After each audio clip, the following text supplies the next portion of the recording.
From the ECSI Sports Studios and the #1 sports investors in America,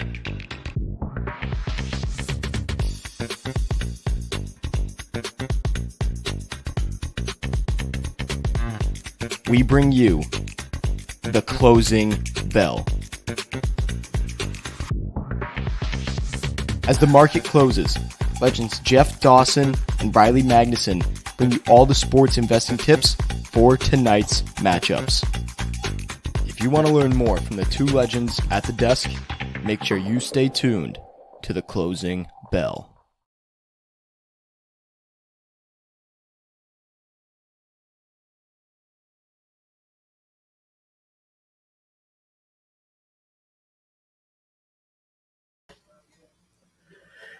Good afternoon and evening, sports fans from all around the globe. I am the co-host, Jeff Dawson, East Coast Sports Investors, and this is your closing bell for Tuesday, October 10th, 2023. Shout out to the guys behind the glass, Joe Shea, Evan Lewis, Olu, Bennett, Cade Horton. Shout out to our new sponsors and partnership, WagerWire.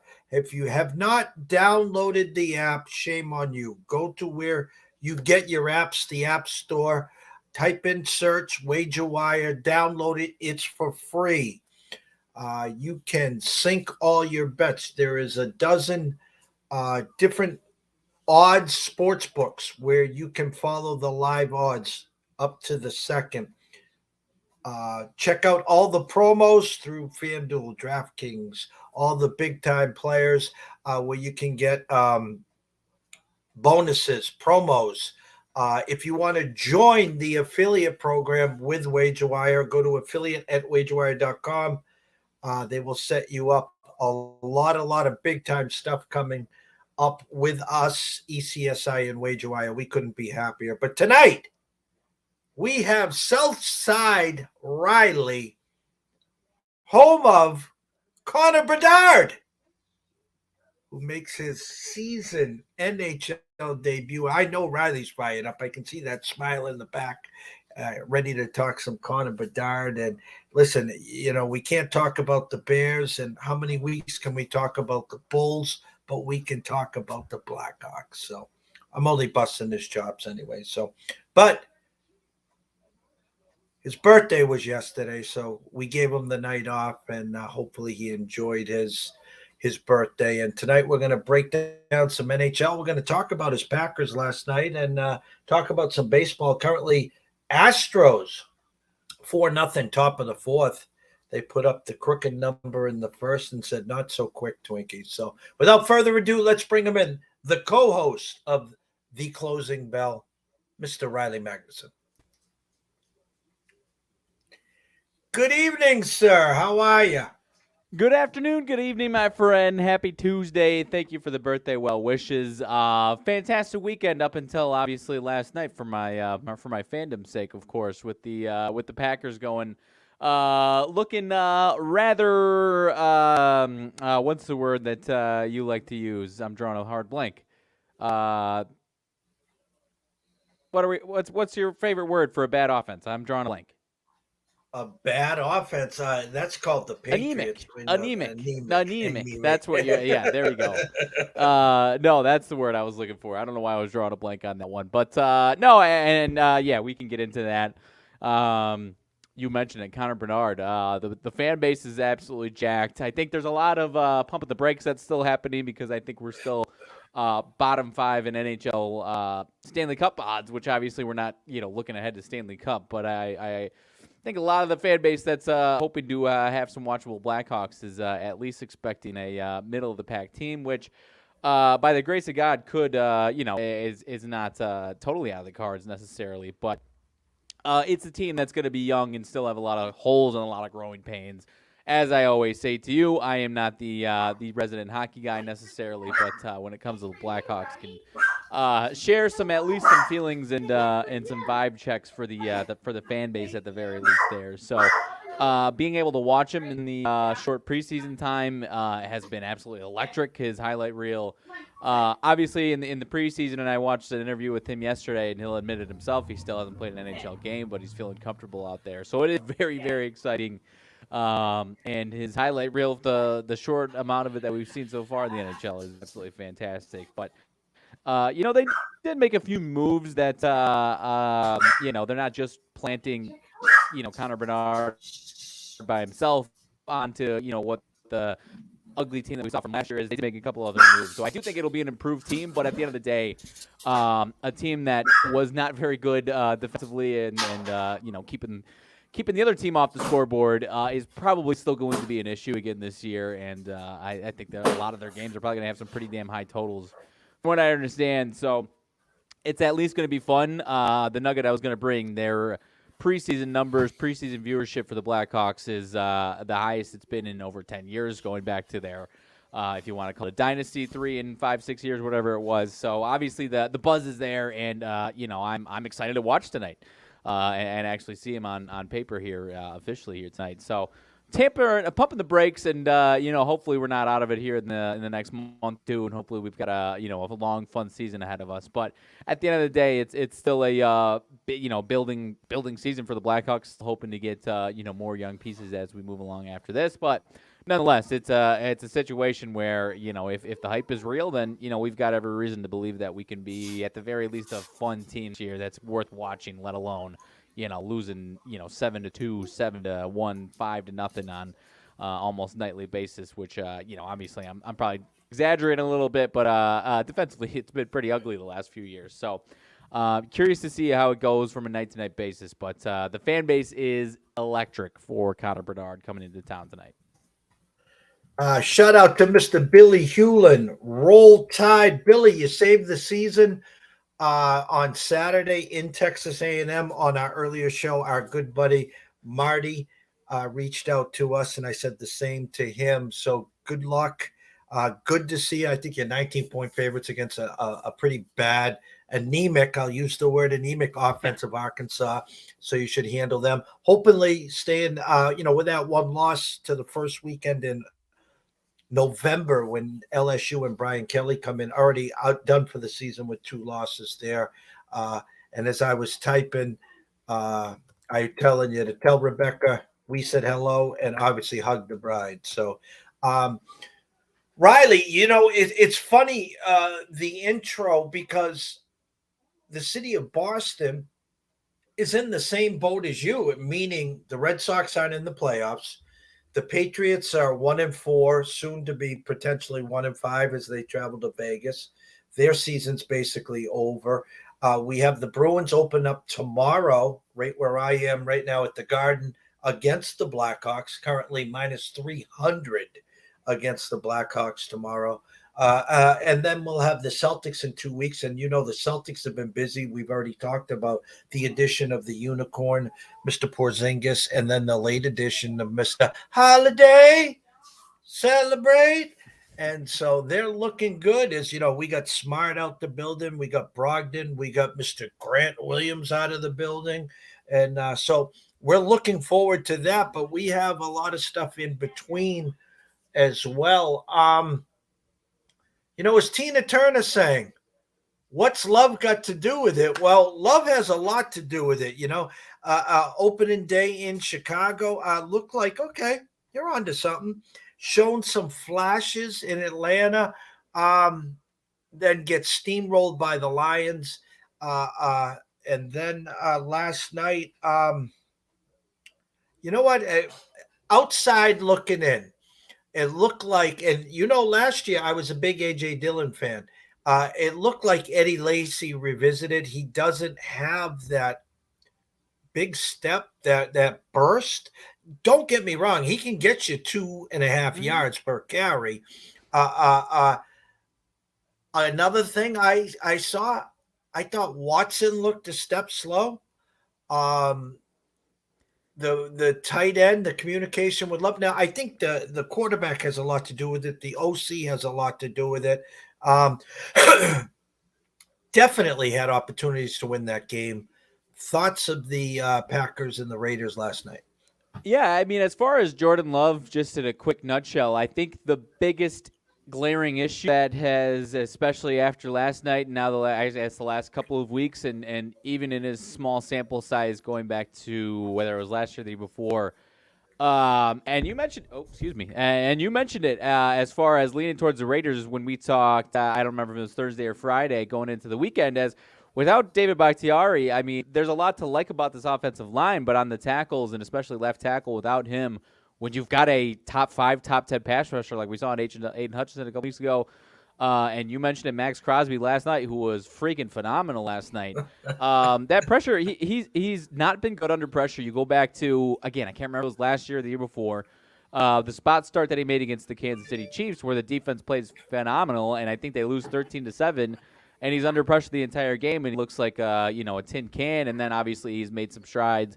And so when the situation is working well, there's still things to like about Jordan Love. So I'm not closing the book on Jordan Love. This isn't, oh gosh, what do the Packers do next? But at the end of the day, there is something to be said for they need to figure out and get him more comfortable when there is pressure. And obviously that's, every quarterback, wants to be better under pressure, but there are certain quarterbacks that can handle that better than others.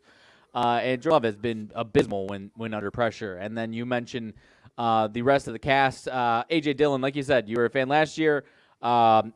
He wasn't fantastic last night, but that was the best game that we've seen from him this season. That's still on that side of the spectrum. I think he went from 2.7 yards per carry to 3.9, which you're obviously looking for well over. You're looking for 4 as your guy that you're trusting. But he was moving the chains and he was doing what they needed him to do for the most part, as far as at least moving drives along last night. So you need Aaron Jones back. You were as far as Christian Watson, whether or not he's 100% healthy or not, I don't know.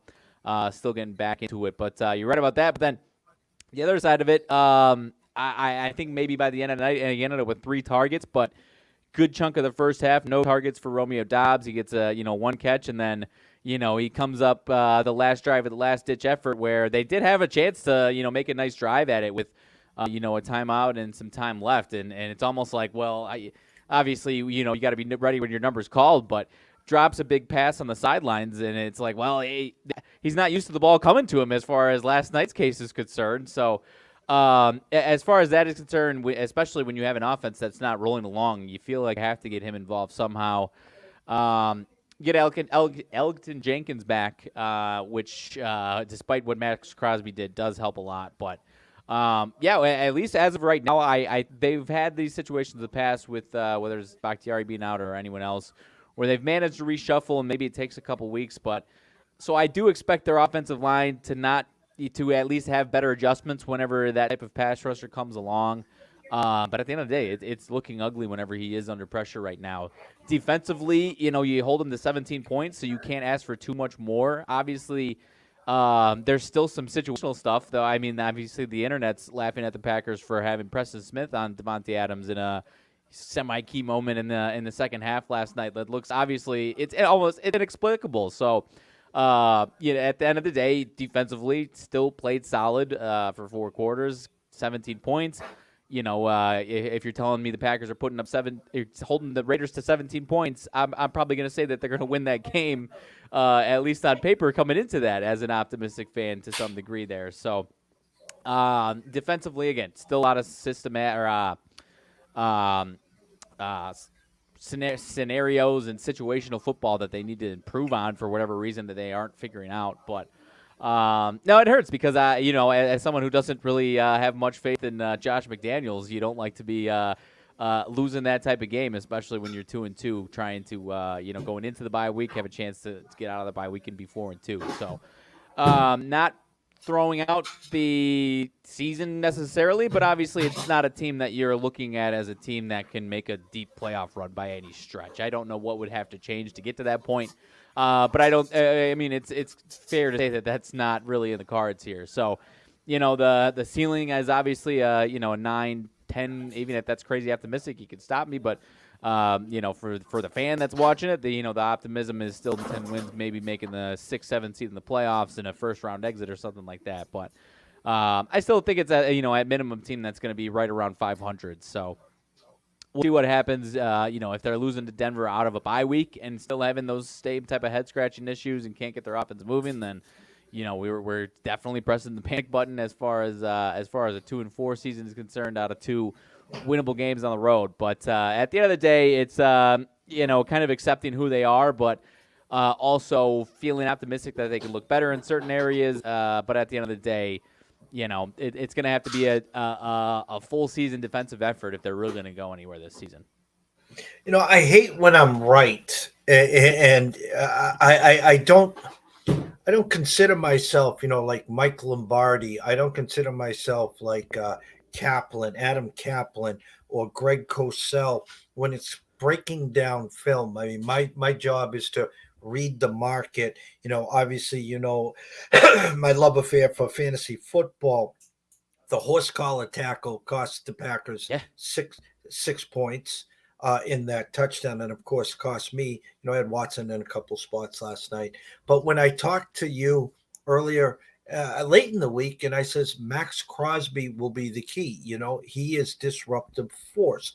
When I talk about the Lions, and I say Aiden Hutchinson is the MVP of the Lions right now, it's not even up for debate. I mean, I know Montgomery's had a great first 5 games, but my point is, when he can get to the quarterback and disrupt the offense single-handedly, it just makes the defense that much stronger. And I was doing a show today in LA for the NFL Bet Exchange, and that, as much as we're waiting for the Lions to lay an egg, 3-point favorites at Tampa this week, Aiden Hutchinson and pressure to a quarterback named Baker Mayfield is a recipe for disaster. I mean, if you're not playing the Lions defense to score in an anytime prop this week, shame on you. I mean, my point is, when you got this disrupting forces, the OC's got to be prepping and say, hey, we know we can't cover him single-handedly. I got to get another guy over there, at least to give Jordan, who's young, some time. And throughout the game, halftime, you make adjustments. I don't know what you did at halftime. Maybe you went out to the strip and you grabbed a quick cold one or something and ran back in or something. I don't know, but I didn't see any adjustments. No, not really, and it's tough to explain away. And it really, you take away that big pass to Watson, and really, what does their offense have to show for it in that second half by any means there? So. No, you're absolutely right, and a great point as far as Lions against the Bucs. That's what we've been waiting for the Baker regression for sure there. And then there was another point I was gonna reflect on as well, but I'm drawing a blank on it now. But Aiden Hutchinson, 4th in the Defensive Player of the Year voting. Oh, the other thing I was gonna say is not a lot of people are giving credit to, even if you're not scoring those touchdowns or forcing turnovers. It doesn't matter how good your defense is. If your defense can't get off the field because your offense is going 3 and out or having 2-minute drives, whatever it is, and then your defense is getting thrown back out there, having to start at the 40-yard line, it doesn't matter how good your I'm not necessarily applying this to the Packers. I'm applying this across the board to any team. Because I think the Tampa Bay Bucs defense is very good, but it could look very bad on Sunday if what you're saying is coming to fruition with Aiden Hutchinson against Baker Mayfield. So. That's one thing that I see when people are judging teams, is not necessarily giving credit to what that other defense just did to the offense to make the defense completely gassed and out of breath. I mean, there was a point last night the Packers were completely gassed and their defense ended up holding up okay, but the defense has got to make if the offense is looking like that, then the defense obviously has to elevate to another level, which they can only go so high to. And obviously I've got my own thoughts about Joe Barry on a game-to-game basis. But nonetheless, obviously, 2 years in a row spoiling my birthday, the Packers. So, we've got a little sour taste over here, my friend. And, of course, I have Mr. Carlson, the one from the Raiders, all over the place. And he misses he gets the one before half. One of your guys got a pinky on it, and it misses a 52-yarder. And then, of course, I thank Josh, and he's going to get a Christmas card because he allowed him to come out on the 4th and 1 and kick a 53-yarder, and he doinked it. So there was, 10 and a half points that I'll never get back either. So Twins, Houston now up 5-0, top of the 5th. I saw a stat from, I think it was our good friend at Wager Talk, Ralph Michaels. Javier is 9-0 this year, when I think it was on the road as an underdog, or he's 9-0 as an underdog when he starts for Houston. And now 5-0 looks like they're on their way. There's still plenty of baseball to go there. We got 3 college football games.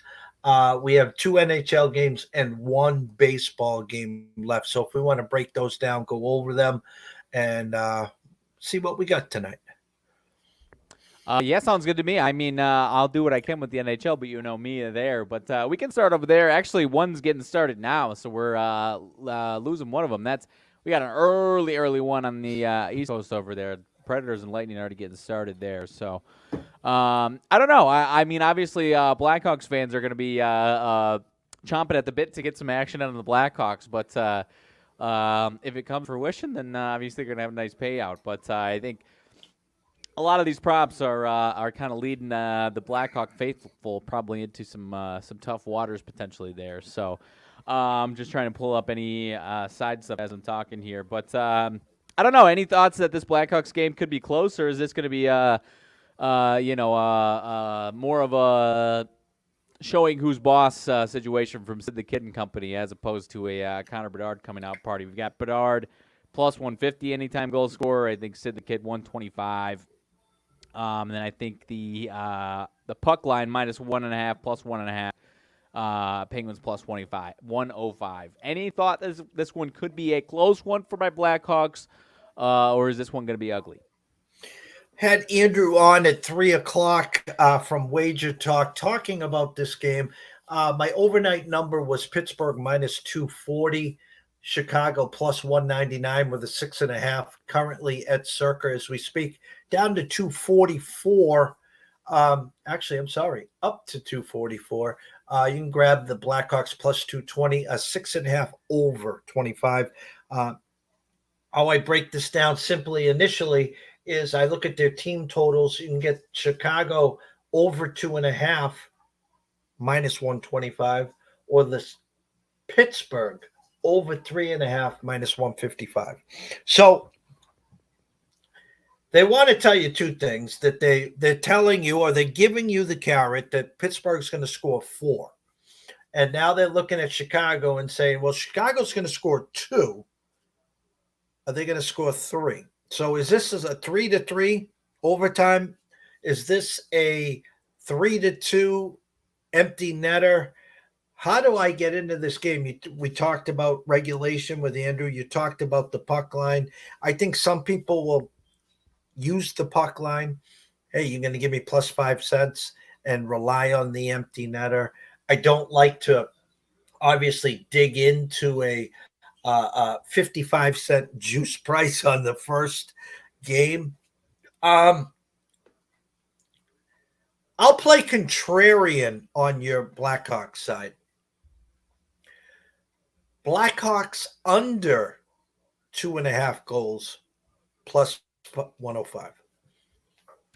I can't hate it. I like I said, I mean, we're talking as much hype as there is. We're talking about a team who's still bottom 5, I think, in Stanley Cup odds. So up against a team that obviously isn't top 5 in those odds or projections or anything. They're still minus 250 along those lines. So lot of love, lot of holes still in this Blackhawks team. Long way to go before we can really be optimistic about this Blackhawks team, as fun as Connor Bedard might be. But no, I'm with you. I'm assuming the Blackhawks faithful is going to be pouring in on some Blackhawks bets, but I'll probably be pumping the brakes, maybe a little Connor Bedard action himself, but probably not going to get there tonight. I don't know, but nonetheless, late one is Seattle and Vegas. Vegas is the host.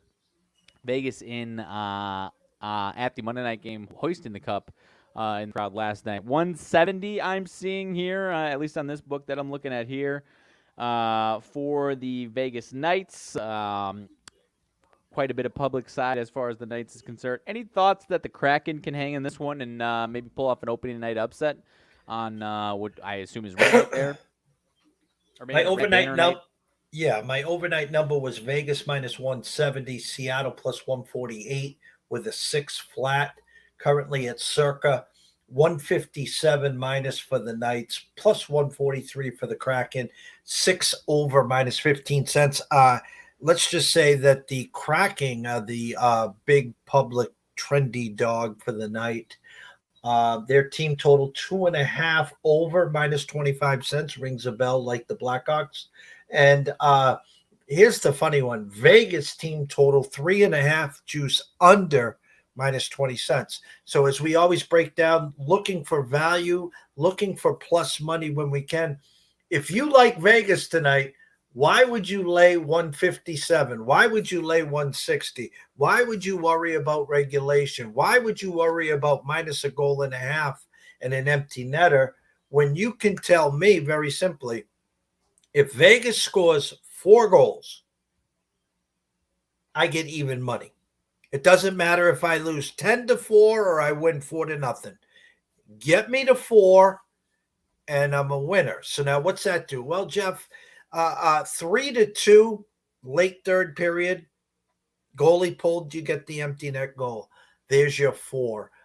If it is an up and down game, 3-3 overtime, someone's got to get to 4. I don't have to lay the 157. I don't have to worry about just regulation. I don't have to worry about an empty net. So anyone interested on the Vegas side, I just suggest team total over 3.5. Just get to 4, baby, or more, and I'll take that at even money. Sounds good to me, my friend. Any live thoughts? I think we're 6 minutes or so into Preds and Lightning. Any live thoughts as far as that game is concerned, or move right past it? I had overnight number of Tampa 166, the Preds plus 145, 6.5 juiced over minus 115, and currently at circa 6.5 juiced under now minus 15 cents. Down to Tampa is now minus 142. Late money coming in on the Preds. As you said, about 7 minutes in, no score. Their team totals, the Preds 2.5 over minus 150, and you could have got the Lightning over 3.5 at even money as well. As I talked to Andrew about this, I'll go on record say Nashville, Tampa, and Chicago, Pittsburgh. One of those is going over 6.5, and one of them's going to go under. That's usually the way it is. I think the whole world will be watching at 8:07, expecting fireworks from Chicago and Pittsburgh. So probably the Nashville, Tampa, will say that Tampa wins the game 4-2, 5-2. How's that sound? Sounds all right to me, my friend. All right, let's move over to, you mentioned it, 3 college football games, which if you like really these games aren't that bad by any stretch. I mean, we've got some good group of 5 games for sure here tonight. A couple of Conference USA games, I believe, and then a little Sun action, if I'm not mistaken. 1-5 Middle Tennessee hosting Louisiana Tech 3-4, and we've got Middle Tennessee as a 3-point favorite.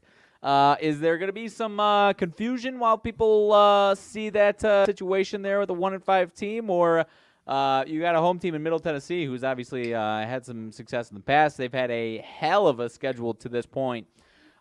Is that fair? And we've got a little bit of a trap here, or is there something else going on? What were their records again? Louisiana Tech 3-4, Middle Tennessee State 1-5. My overnight number, Middle Tennessee State -3, Louisiana Tech 54 and a hook. Currently at circa 3 and 54 and a hook. I'll go on record here. This is the easiest way for me to dissect this one. Louisiana team total over 24.5, juiced over -120. Middle Tennessee team total 28.5, juiced under -120. I'll go and stick my neck out, and I'll take the Middle Tennessee team total over 28.5 at even money. I can definitely work with that one. This one, no, I mean, Middle Tennessee's had Alabama on their schedule. They played close with Mizzou and won, so not really a fair way to look at records and break this one down necessarily just from that and expect Louisiana Tech to beat the doors off by any means. Middle Tennessee's had Colorado State on their schedule. Western Kentucky, solid team there. So not quite indicative of how good this team might be there. Another decent one here. 2 teams that are playing well in the Conference USA so far. Liberty and Jacksonville State. Jacksonville State 5-1, Liberty 5-0. Liberty 7-point favorites here on the road here. Any love for Jackson State, or is that a Liberty show waiting to happen here?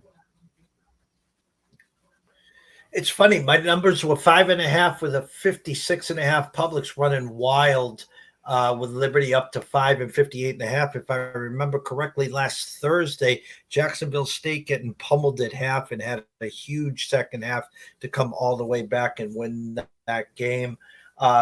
Here again, Jacksonville State team total 24.5, juiced over minus 135. That usually means they get stuck on 24 or less. Liberty in that no man's land, which has been very successful.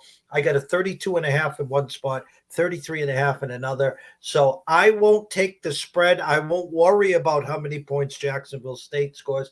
I will take Liberty here over 32.5 or 33, whatever your book has to say there. Yep, and an offensive performance only 21 last time out. That has 21.5-point favorite. So I have to imagine they're ready to get that out of their rear view and put up some points, this offense there. So I like that one. I like that one. One of my favorite conferences to watch outside of the big boys, the Fun Belt, Sun Belt. Actually, what had been a really, really much bigger game in the past couple of years here, still a solid game though. Coastal Carolina at Appalachian State here. Coastal 2-3 right now. Appalachian 3-2. Coastal not having quite the type of season they've had in the past few years here, but one of those losses is UCLA. App State 3-2. They have a loss to North Carolina in their schedule and a loss to Wyoming, so really nothing to nothing to shake stick at by any means. These are still solid teams here. Appalachian -5 here at home. Is that a obviously I think people respect both of these programs, but is that would you like to see a higher spread for Appalachian State at home if you're respecting them, or is that a fair one there?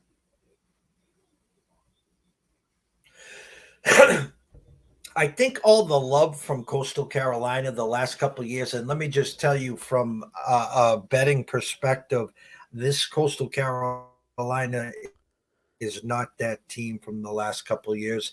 A couple of weeks ago, they were home. I think about a touchdown favorite and just got wiped off the floor.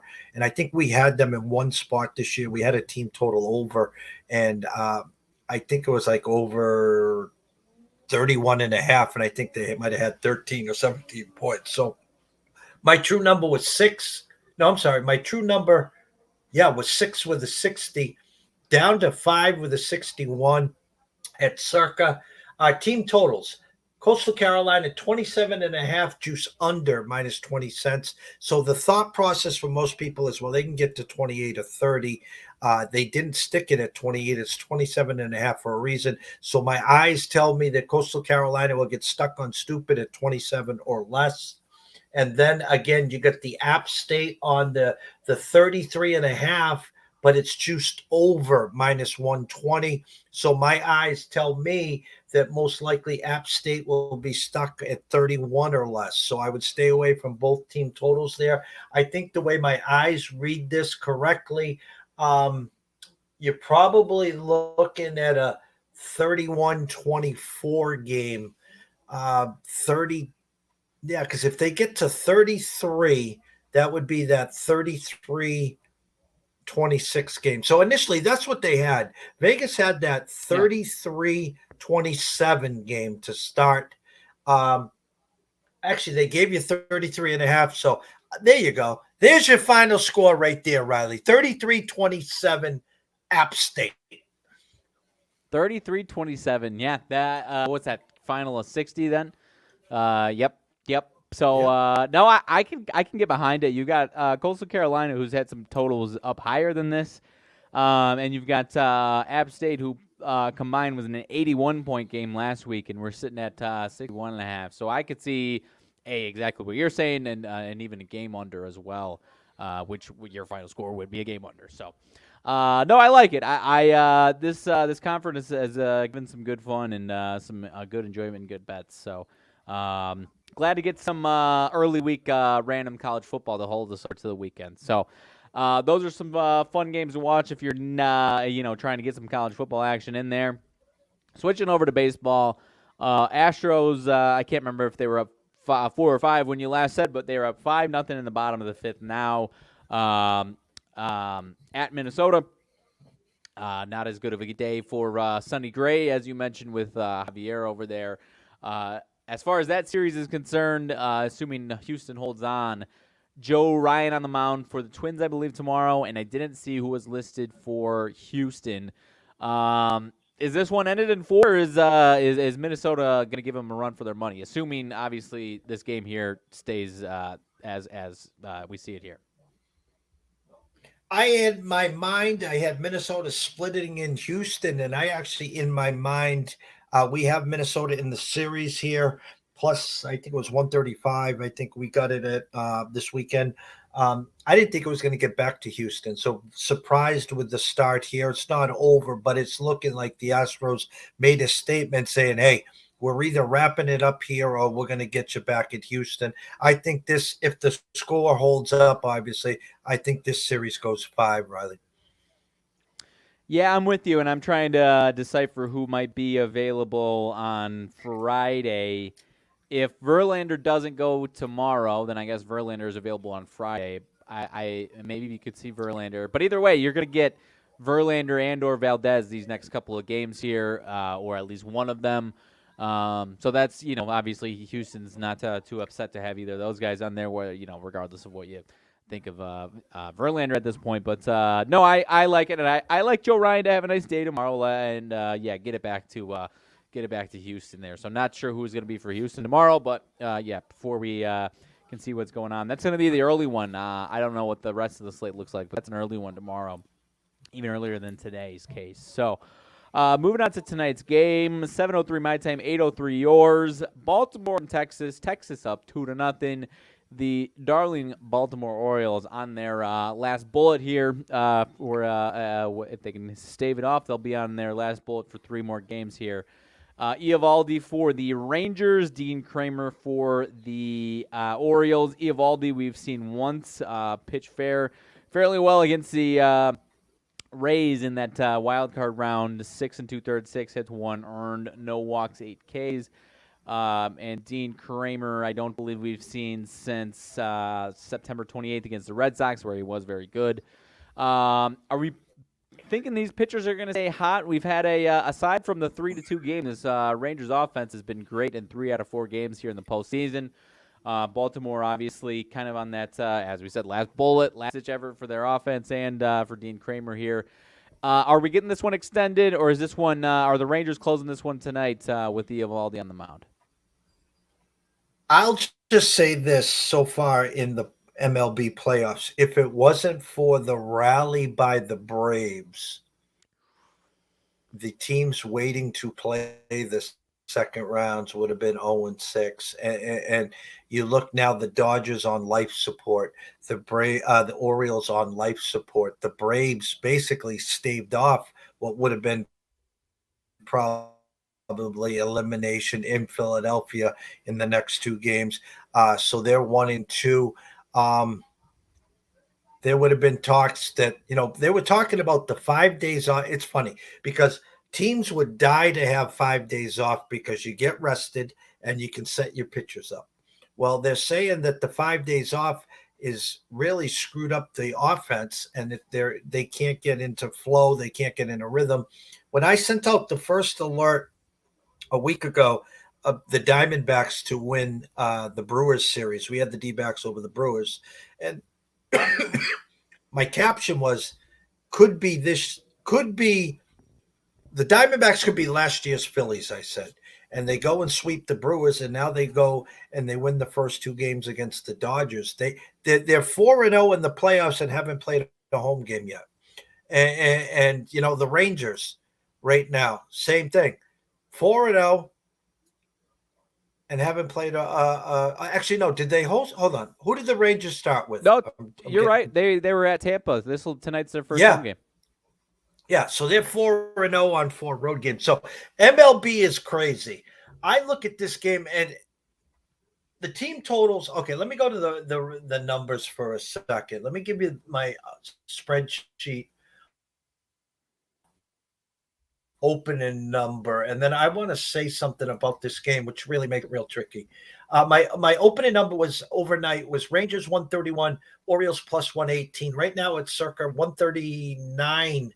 Texas is favored. You can get the Rangers at 127, a flat 9. They're saying 5-4 right now. Team totals. Baltimore team total 4.5 juice under minus 135. So if you like them to get to 5 or better, you can get them at plus 115. Texas team total is 4.5 juiced over minus 130. So if you think they're going to get to 5 or better, it's going to cost you 30 cents. I know personally about Eovaldi.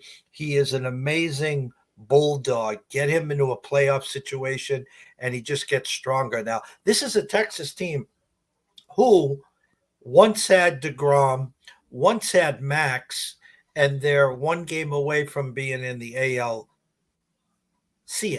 I was going to say DSCS. Here's the hardest part about Baltimore, other than the fact that they're, unfortunately, one game away from elimination, a season where they're a year ahead of schedule, a season where they caught the Rays, a season where they were the number 1 seed, but you could see the writing on the wall in September when they lost their closer. Their offense started to stagger. And here's the hardest part about tonight. The way I understand this, and I'm going to butcher this, but bear with me. The starting pitcher, Kramer, is from Israel or pitched for the Israeli team. And I'm not making this show about politics, but there's some bad shit going on over there. So, usually in one of these moments, you're going to get an out-of-body experience from a pitcher, pitching for his country and knowing, what's going on. It's hard for him to pitch tonight knowing what's going on in his country. And so part of me wants to take Baltimore to get to 5 or better at plus 115. Part of me wants to take Baltimore plus the 127 right now. The other half of me says, man, these Rangers are rolling. How's that sound? I'm with you, and really the only thing that I thought about this was, and I don't enjoy doing a lot of full game totals unless I'm really over the moon about something, and I'm not saying I am tonight by any stretch. It was, well, maybe I given some of the things you said, I do feel like the Rangers' offense could cool down a little bit here, and Eovaldi could be the playoff Eovaldi, we said, and we see a lower scoring game than these totals are giving us. But at the end of the day, a lot of the times when I do a full game total under like this, I'm dead right about one of the pitchers and then dead wrong about the opposing offense, and we got a 9-1 game by itself there. So I'm staying away from that. But no, and those are tough to call because it could be the performance of a lifetime, or could become it could be a full distraction, and he's given up 8 runs in 3 innings or something like that. So hopefully that's not the case for his sake. But it's a tough one to crack. It's one of the tougher ones that I've seen to crack as far as the baseball playoffs is concerned here. So let's talk if they do get this one, and we're looking at 2-1 tomorrow. Any thought that if they get some momentum tonight, I don't think there's any pitchers listed tomorrow. Any thought that there could be some momentum if they get their offense going, if you get a spirited performance and they tie it up and take it back to Texas, that we could be in for something special here? Or I might even be off on where the location of the Game 5 is. But nonetheless, any thought that there could be some momentum? Because I know it's back in Baltimore. I'm sorry, back in Baltimore for Game 5. Any thought, though, that if they win tonight, this could go 5 and they have a chance of winning in 5? It's funny because Texas undefeated on the road, obviously not afraid to go on the road. But in the same token, when you got a chance to close someone out at home and set up your pitching in case the Houston, Minnesota goes 5 games, you want as much edge or an advantage as you can. So I don't think this gets back to Baltimore. As much as we had some Baltimore futures early in the year, I talked to all our clients, you saw the alert as well. Anyone with a Baltimore future, the market was telling me that the side was the Rangers. Orioles only opened up minus 115. You could have got the Rangers at minus 105 or plus 100. And that's with the home field advantage. That's with the number one seed. And they were telling you, oh, come on, you can get Baltimore 3 games at home if you need it, only minus 115. And I mean, you can read right through the tea leaves which was the right side before the first pitch was thrown.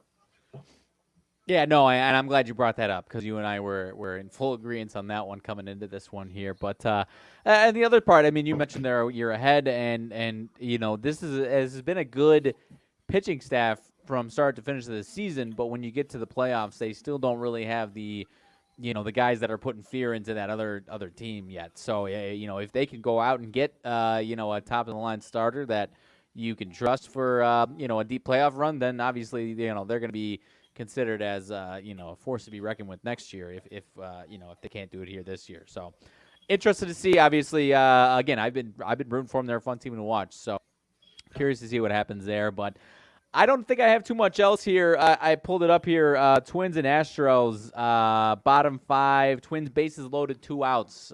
So trying to make the game interesting here. Guess who's up with the bases loaded?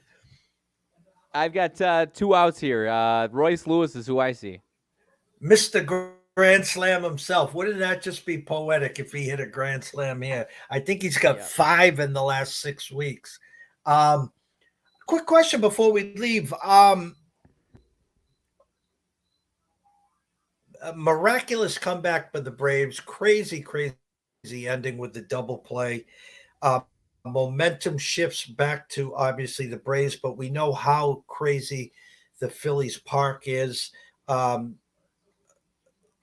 assume Nola's going. I don't know who's going for the Braves there, but let's go to and they did not score. End of 5. The Dodgers, who again, it's real hard when you know a Dodger team is built to win playoff games. You know a Dodger team's got one of the biggest payrolls. They're always there. And then in come a team like the Diamondbacks, free money. They sweep the Brewers. But when you looked at it on paper and you see Gallen, you see Merrill Kelly, and you look at the Dodgers and no Walker Buehler, no Urias. The list is endless there. And here comes Clayton Kershaw in the home opener. Doesn't get out of the first inning. I think he had one out recorded. They scored 6 in the first, 3 in the second, 9-0. Thanks for playing. They win 11-3. So now game 2 must win for the Dodgers. And the Diamondbacks put up a crooked number and score 3 in the first. Dodgers tried to rally down 4-2. We had the game to a team total over 4.5 there. Again, bases loaded, 1 out. Outman strikes out. They couldn't get that key hit. Down 0-2. Now Arizona gets to finally come back home. I think I saw the Dodgers were minus 150. Do you think it's over, or can the Dodgers again in baseball? It just takes one game.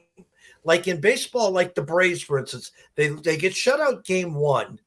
Game 2, they're already down 4-0, and you could have heard a pin drop. And the funny of all funnies is social media and all the Philly fans and the bandwagon fans already had them series winner and probably going on to the World Series. I haven't heard a peep. I didn't hear the fat lady sing. I was looking for the duck boats, the parades. And then they get the 5-4 lead and then the double play in that game. I mean, baseball is just so crazy. So instead of jumping back, well, Dodgers dead. I think they are. No, but yes. I guess I'm playing both sides there. No, but yes. Because I mean, tomorrow's case, they could be dead in. They're either going to be dead in, within an hour. And Lance Lynn looked like the Lance Lynn that I saw the last couple of years, or you're going to get the Lance Lynn that has showed some flashes of, being that guy, that bulldog guy, and that could get them some momentum. But the problem is, you're probably going to see Merrill Kelly. And this is tomorrow's game where they're talking about. So if the Dodgers push it to 4, you're probably going to see Merrill Kelly in game 4. And then Zach Gallen in Game 5, and when you've got, like you said, the lack of, as much, the feared guys that they've had in the past, whereas these two horses that the Diamondbacks have are kind of can go up against anybody that's left right now.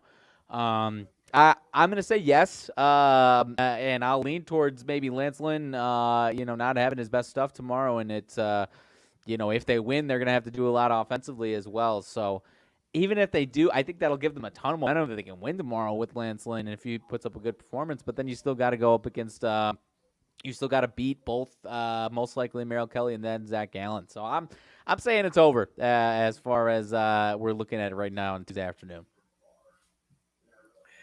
I was trying not to be the wise guy, and because I think actually the Phillies are favored in the next game. Yeah, Phillies are minus 130. Opened at 131, now 126 at circa.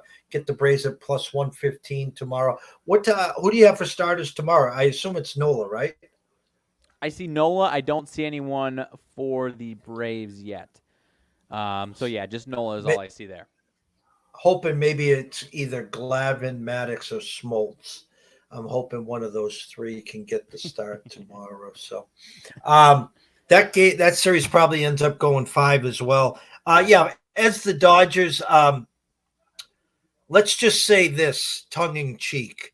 If they get swept by the Diamondbacks, the check for Shohei, because the rumor is very simply Shohei, go listen to every team that you got, and then come back with your highest number, and then we'll trump that by 10-15%. And so if they get swept, it just makes me more and more say he's going to the Dodgers. And they have, I mean, listen, Buehler didn't pitch this year, off-field issues with Urias. Every pitcher they seem to have was hurt, so they'll go and spend some money. Not that Shohei's going to pitch next year, obviously, but he's going to, not that they need to put fannies in the seats, but sell a lot of merch with, Shohei in town there. I think there's going to be a bidding. As you're saying that, and we've already talked about it a little bit. We've already talked about another team in that division. I think there could be a legitimate chance there's just a bidding war between the Giants and Dodgers. Honestly, go back and forth, raising the price. Hey, the Giants offered Judge $50 million more to come to San Fran, and he ended up taking 50 less and going to New York. I personally want to see him either on the Giants or Seattle. I for some reason, I'm really rooting for the Giants. I want to see them relevant again. Yeah. I used to enjoy every other year with Baumgartner and Lincecum and all those good guys. Yeah. A bunch of no-name bats, but they just found a way. Yeah. They were fun back then. So I'm rooting for the Giants there. Closing thoughts. We touched on a lot of stuff here. I mean, before you know it, we got basketball preseason that just started. If not Sunday. Well, no, it's been going on in overseas, I know, for a minute there. But, no, we've got a hell of a lot of things coming up. So, obviously, stay tuned.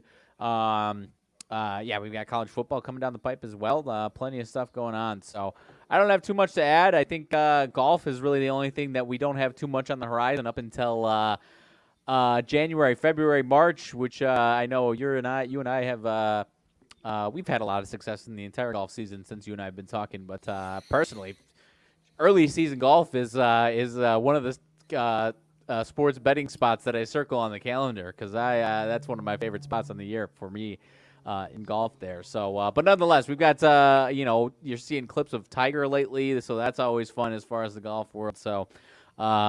If anything, hopefully he's around the game more. Whether or not he plays, we don't need to see him hobbling around if he's not healthy. But if he's at least around the game more, that'll be better for us there. But aside from that, I don't have too much else. Excited for some college football this weekend again and some Big Ten action. And then, we'll be back talking some the rest of the football slate before we know it this week.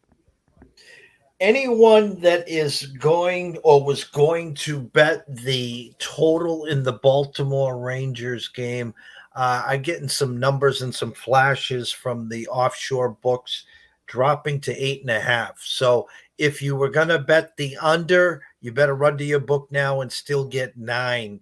If you wanted to bet the over, wait, because your 9's going to turn into an 8.5 real soon. So be careful there. And now it just flashed back to 9. So they're telling me very simply, the first 1 to 5 wins this game here. And I don't know if it is going to be Baltimore or not. I'm rooting for Baltimore. Get one game. I hate to see such a great season and to get schmucked 3 and Q there. I'm going with I'll go with the 3-2 game. I'm not saying who's winning, but I'll go 3-2 as that game's final. TJ, what's up? He asked me, what side do I like? TJ, my heart is rooting for Baltimore. My heart's rooting for Mr. Kramer, who is again, I don't know the whole story. Don't take this wrong. Pitched for the Israeli national team. And I assume he's from Israel. And as you know, what's going on in Israel. So heavy heart for him. It's going to be tough to pitch what's going on back home. I assume he's got family back home. Yeah, and that's what I was going to say to fill in the blanks. I believe he does have, I don't know the full situation, but I know he does have family members that live in Israel. Whether or not that's close to the situation or not, I don't know. But, yeah, he does have family back in Israel. TJ, I think you had a future on the Orioles. I know you're smart enough to at least have the Rangers in the series here. I'm pulling for the Orioles. I think they can get one, but I know Eovaldi is a real, excuse my French here, bitch bulldog when it comes to these playoff situations. So you're gonna have to score early. And Texas right now playing with house money, 4 straight road games, back end pretty fresh. I'll go on record, TJ, 5-3 Orioles. How's that sound? 5-3 Orioles. We'll go there.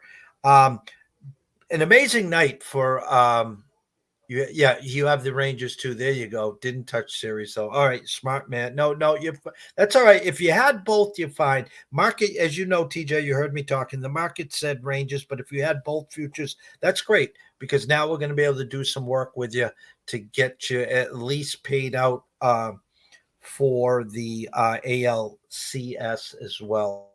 So for an October 10th, 3 college football games, 2 MLB playoff games, and the start of hockey, and they staggered them so you can watch all 3. Your Connor Bedard making his debut as we speak. And I didn't know if there was anything. Let me go here. Scroll up, scroll down. I was trying to see. Tampa 1-0 after 1. So Tampa 1-0 after 1 there. Amazing show. Tomorrow, actually at 7:00, myself and Scott Webb will wrap up tonight. We're going to talk some Major League action, talk a recap on what has happened leading up to tonight. We'll talk about Houston, Minnesota. Now Houston 6-0, top of the 6th. So when you got a chance to score some runs and put the fear of God back into a team and don't take advantage, this usually happens. So looking like more and more the Astros will go to a 2-1 lead there. And then tonight, of course, we have the Rangers and Orioles later tonight. So from myself, Jeff Dawson at EC Sports Investor, the one and only Mr. Riley Magnuson, Riley_Magnuson, the one. We wish everyone a blessed evening. I'm going to see everyone back here in just over 45 minutes, myself and Scott Webb. Until then, grab some dinner. ECSI VIPs, alert is coming. Keep your eyes and ears open, and we'll see you soon.